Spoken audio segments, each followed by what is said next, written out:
You're listening to Financial Advisor Marketing, the best show on the planet for financial advisors who want to get more clients without all the stress. You're about to get the real scoop on everything from lead generation to closing the deal. James is the founder of theadvisorcoach.com, where you can find an entire suite of products designed to help financial advisors grow their businesses more rapidly than ever before.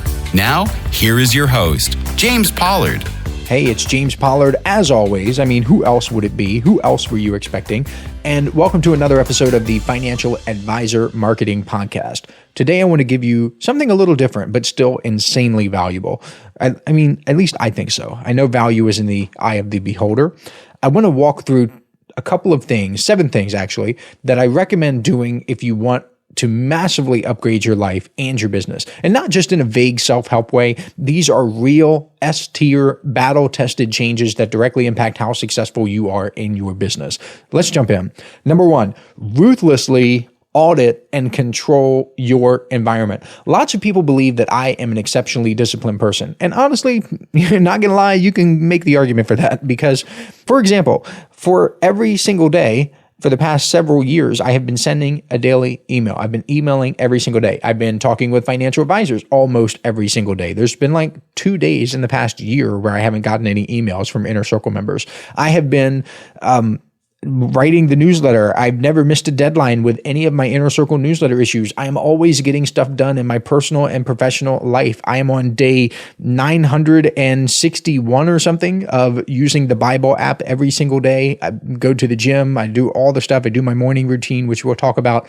However, the truth is that the things I do have less to do with raw willpower and discipline and more to do with how I design my environment. People love to beat themselves up by saying they need to be more focused or they need to stop procrastinating, but most of the time it's not a discipline problem, it's an environment problem. If your office is cluttered, if your calendar is a game of Tetris with no white space, or if your phone lights up every time someone posts a little cat meme on Facebook, then you're not set up for success. You're set up for distraction. And this especially matters if you're a financial advisor trying to grow your business because, let's keep it real, marketing and business both require focus and they require intentionality. And if your environment is working against you, even the best marketing strategies won't get implemented.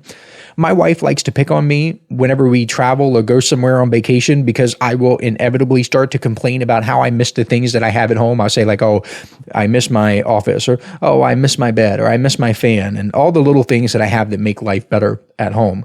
And the things I have at home are structured and set up in such a way that make me optimally productive. For example, the computer I have, the computer setup, is arguably the best computer setup you can have for my type of business. I have a high quality microphone right there. I have a decent webcam. I've got a great keyboard. My computer has a ton of RAM and storage space.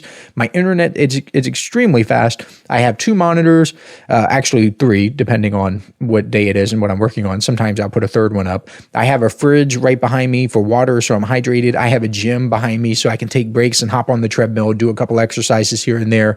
Down the hall in the bathroom, I have a red light therapy panel. So in the middle of the day, I can do red light therapy. I can take a break. I can listen to audiobooks or something. My point is that my environment is structured in such a way to facilitate success. So take a look at your environment. Examine your physical space. What's on your desk? Do you have your goals right in front of you, or do you just have piles of paper and distractions? Look at your digital environment too. What does your desktop look like? Your computer, are your bookmarks optimized for productivity? Do you have news and social media and YouTube and just things that will distract you? And yes, this also applies to your marketing environment because think about this. What's the first thing a prospect sees when a prospect lands on your website? Does that prospect see everything that you want him or her to see, where you say, this is who I am, this is who I help, this is what I do? Or does the prospect see something that makes him or her want to bounce? But enough about that. I don't want to spend the entire podcast episode talking about environment. So let's move on to number 2, which is track your time like a CEO. Here's something I used to do back in the day when I was coaching financial advisors one-on-one. Heck, it's one of the things that I talk about in the Ultimate Financial Advisor's Guide to Getting More Clients, which was the first information product that I ever built. And that is time tracking. Most people have no idea where their time goes because they don't track it. So here's a challenge for you. Track every 15 minutes of your day for 1 week, just 1 week. Start with 1 week. You don't have to do it for a month. You don't have to do it for a year, just a week. Write down exactly what you're doing, when you're doing it, how long it takes, everything. Write a couple notes. You'll start to see patterns. You'll find time leaks. You'll notice tasks that feel productive but don't move the needle at all. You might discover that you're spending 2 hours a day on email that you can outsource to a virtual assistant, or you're only doing 30 minutes a week on marketing related tasks. And that's the moment when you step into CEO mode, because CEOs know how to spend their time for maximum efficiency. They are capital allocators, yes, but they are also resource allocators. And one of the most precious resources they have is time. When you start to operate like a CEO, you direct your energy toward high leverage activities, such as writing an email that generates appointments, building a system that follows up with prospects automatically, or reviewing your top performing LinkedIn post and doubling down on those. When you track your time, you move from just being busy to being strategic. And I'm all about being strategic here. I talk about strategies over tactics all the time. You can ask the question, what is the highest and best use of my time as a financial advisor who wants to grow? Or what is the highest and best use of my time based on whatever goals I have? And you will actually have an answer, and you can prioritize that thing. I've been tracking my time since around 2017 or 2018. I don't remember exactly. I'll have to go back and check, but it is very cool that I can go back 5 years ago and see exactly what I was doing on a random Tuesday. And I can tell how my progress has improved over the years based on the actual actions that I have taken. I can see every single thing that I've done. If I ask you, hey, 5 years ago on a Thursday in December, what were you doing to move the needle in your business?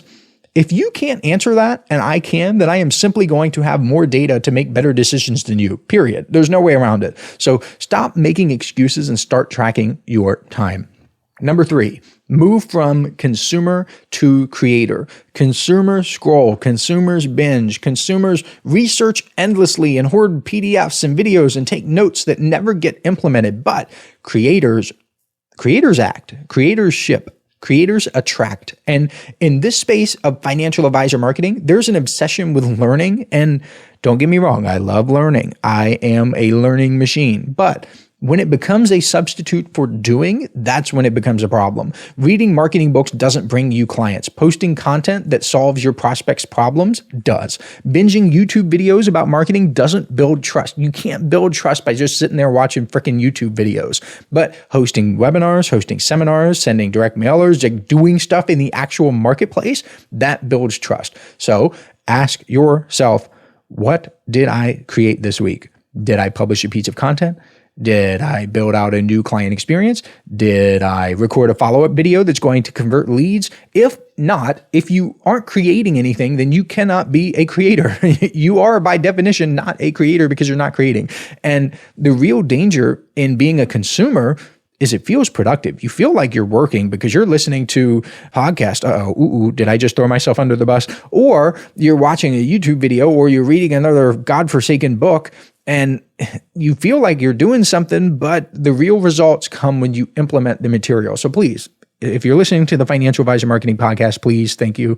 And you're welcome in all of the pleasantries and polite things that I can say, but make sure you actually implement the information. And here's something that you can implement. It is number 4, which is build a minimum viable morning routine. Let's talk about morning routines for a little bit. Not the ones you see on TikTok or Instagram with lemon water and meditation and reading a book at sunrise, unless that's your thing, of course. I'm talking about having something that is minimally viable, having that minimum viable morning routine. Just a couple of things, few simple things. You strip it down to the basics so you know you can do it. You're more likely to implement it if it's just a couple of things. It doesn't have to be some convoluted 12-step thing. It's just nutty that people think they need these crazy morning routines. And I've never been a believer in the fancy morning routines where people will wake up, spend an hour meditating, spend another hour doing yoga at the gym, then come back, take a shower, spend another 30 minutes reading. It just doesn't jive with me. Like, what are these people actually doing? You know, they don't do that stuff. Most financial advisors and people in general wake up and immediately check their phones. They check their emails and the news and the text and all the little messages they get. And just like that, their brains are in reaction mode and the day owns them. They're on defense. But what if your mornings were different? What if you took even 15 minutes, just 15 minutes, to do something intentional? Your whole day would shift. Listen up, financial advisors. This is something special I'm doing exclusively for people who listen to this podcast. If you subscribe to the Inner Circle newsletter over at theadvisorcoach.com/coaching, I will send you a collection of 7 copyright-free emails personally written by me that you can use right away to begin getting more clients. I call these my objection-busting emails because they're designed to overcome the biggest objections financial advisors face. All you have to do is send me an email letting me know you've subscribed, and I will reply back with a link where you can download them for free. I originally offered these in the May 2024 Inner Circle newsletter issue, and it was one of the most popular bonuses I've ever given away. Today, these 7 objection-busting copyright-free emails are only available to listeners of this podcast because I'm not mentioning them anywhere else. Go to theadvisorcoach.com/coaching to subscribe today. Now, back to the show. My morning routine is actually very simple. I wake up, I get dressed, and I get to work. I literally will be at my desk within 15 minutes of waking up because I don't want to waste time. That is my routine, if you can call it that. That's my minimum viable morning routine. Actually, let me go back. Yes, I do something else when I wake up in the morning. Yeah, I brush my teeth and do the hygiene stuff. I drink a lot of water. Lots of people begin their day dehydrated and they wonder why they have brain fog and can't get anything done. Drinking water solves at least a part of that problem. And I've actually been taking it a step further by drinking mineral water over the past year or two, because I've discovered that your body loses a lot of minerals overnight, and replenishing those minerals as quickly as possible first thing in the morning makes a little bit of a difference. I have noticed it. It might be a placebo, but hey, if it's a placebo, it's a good one. Number 5. Get better sleep and exercise more. And wow, something crazy you talk about on the Financial Advisor Marketing Podcast, right? Well, I have an entire article about how to get better sleep, so I'll just refer you to that. If you want to read it, go to theadvisorcoach.com/sleep. That's theadvisorcoach.com/sleep. For now, I'll talk a little bit about exercise. I'll just riff on it. I'll be the first to admit, I do not have the body of a Greek god or anything like that. I am not a bodybuilder. If you want to look aesthetic and be ripped and shredded and diced, I am not your guy. I just look like a regular dude. But I am in the top 1% of all men in the big 3 power lifts, which is squat, bench, and deadlift. My grip strength, which is a predictor of longevity, is in the top 0.01% of men, probably in the 0.001% of men at this point. My heart rate is top 1%. My heart rate variability is top 1%. I've shared all of these things online, so I'm not just saying this. I literally have videos and screenshots and all that stuff. It's a really cool feeling knowing that I can walk into a room with 99 other men and know for sure that, statistically speaking, I am stronger than every single one. Gosh, that makes me sound arrogant, doesn't it? Well, maybe, but it's not like it was handed to me. No magical fairy came down from the sky and gave me those stats. I worked for them. I earned them. I can't buy them. I can't have them given to me. Nobody can give me top 1% heart rate or top 1% heart rate variability. No one can say, hey, here you go, James, here's a top 1% bench. No, it doesn't happen like that. You have to earn them. And I have. And I can tell you, my life has improved tremendously as a result. This might sound kind of harsh, but I feel like I'm talking to men here, okay? Women, I love you. I'm glad that you're listening to the Financial Advisor Marketing Podcast, but the majority of my listeners are men. It's just the way the cookie crumbles. So I'm going to talk to my men here. Men, you have to excel in something. The big 3 areas of your life are health, wealth, and family. Like, if you are broke and unhealthy and your family hates you, then you have literally failed all 3 of the most important things in life. On the other hand, if you're poor, okay, you can get a little pass on one, right? If you're poor, but you have your health, you're shredded and your metrics are all great, and you have a loving family, then I consider you successful. If you just happen to be single, but you're making a ton of money and you're healthy, guess what? You're successful. You can get the family stuff later. If you are missing out on one, then you can kind of sort of get a pass, but you should aim for all 3. We can all dig deep on this stuff some other time, though, because I could talk about this for hours. Number 6, master the skill of deep work.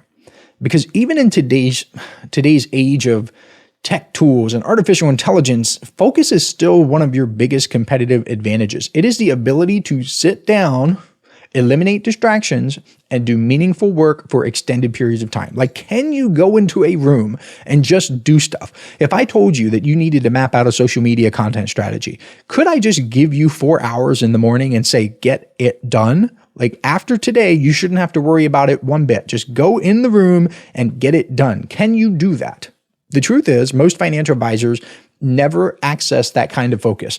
That email campaign that could bring in 10 new clients is still sitting in drafts. That direct mail letter that financial advisors have been meaning to write, that's still a bullet point outline. This is why deep work matters. It is just the ability to block off time, remove all distractions, and focus on the things that need to get done. Whatever it is, it's deep, it's focused, it's high leverage. You need to create a recurring time block for this. You treat it like a meeting with your most important client, because in a way, it is a meeting with your most important client, your business. So here's a tip.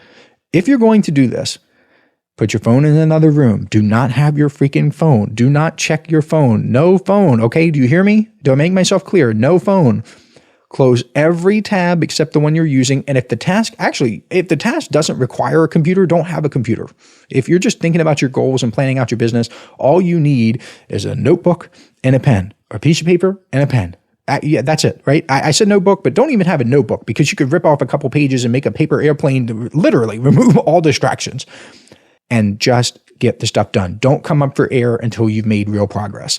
If you can master this, even for just 45 minutes a day to begin, you will, I promise you, you will outpace financial advisors who are scattered and distracted every single day of their lives.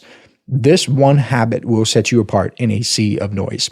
And number 7, cultivate relentless self-honesty. Here's a life-changing truth. You cannot fix what you don't face. Dr. Phil says you can't fix what you don't acknowledge, or you can't change what you don't acknowledge, or something like that. So thank you, Dr. Phil. One of the biggest differences between successful advisors and those who plateau is just this self-honesty, this brutal self-honesty. Are you really doing the work, or are you just doing what's comfortable? Are you using busy work to avoid the real stuff like marketing and sales? Are you holding on to beliefs or strategies that used to work but no longer serve you? Look, we all have blind spots. I've got a ton of blind spots. I screw up all the time. I've got a graveyard of failures. We all have excuses that sound like logic. I'm the king of excuse making sometimes. I try not to make excuses, but goodness gracious, I make a ton of excuses. When you start being radically honest with yourself, things start to change. You stop saying, I don't have time for marketing, and instead just say, look, I didn't prioritize marketing. You stop blaming the market or your niche or your tech platform, and you instead ask, what's the one thing I have to do to change this? How can I exert my control? How can I change my environment? How can I accelerate success in my life? This level of honesty isn't always fun. In fact, it's almost never fun because you're looking at your blind spots, and that's not very fun. It forces you to admit when you've been coasting. It shines a light on your avoidance behaviors, but it also gives you back your control, because once you're honest about where you are, you can finally create a plan to get where you want to go. So if you're stuck, plateaued, or frustrated, look in the mirror. Ask the hard questions. This habit alone can unlock the next level for you. And again, it's probably going to be difficult. It's hard to look in the mirror and tell yourself that you haven't been giving 100% to your health, wealth, and family. It's difficult to realize that you've let a lot of time slip through your fingers and you haven't accomplished much of anything. It's excruciatingly painful to look back over the past 10 years or 5 years and realize that if you made a couple of shifts on day one, you would be so far ahead of yourself right now, but you have to do it. You absolutely have to do it if you want to catapult your life to the next level. Notice how none of these 7 things are hacks. None of them are one weird trick gimmicks. These are fundamentals. These are the things that high performers across multiple industries do consistently. And they're the same things that advisors who grow faster, build stronger businesses, and serve better clients do too. And the beauty is you don't have to start with all of them today. Just pick one. That's it. Pick the one that made you pause, the one you know you've been avoiding, the one that stung a little bit, because that's probably the one that needs your attention the most. And once you implement one, you'll have more clarity, more confidence, and more capacity. That momentum will begin to build. And suddenly, you're not just running a business, you're running the business for you, the business that is aligned with your best self. I'll catch you next week. This is thepodcastfactory.com.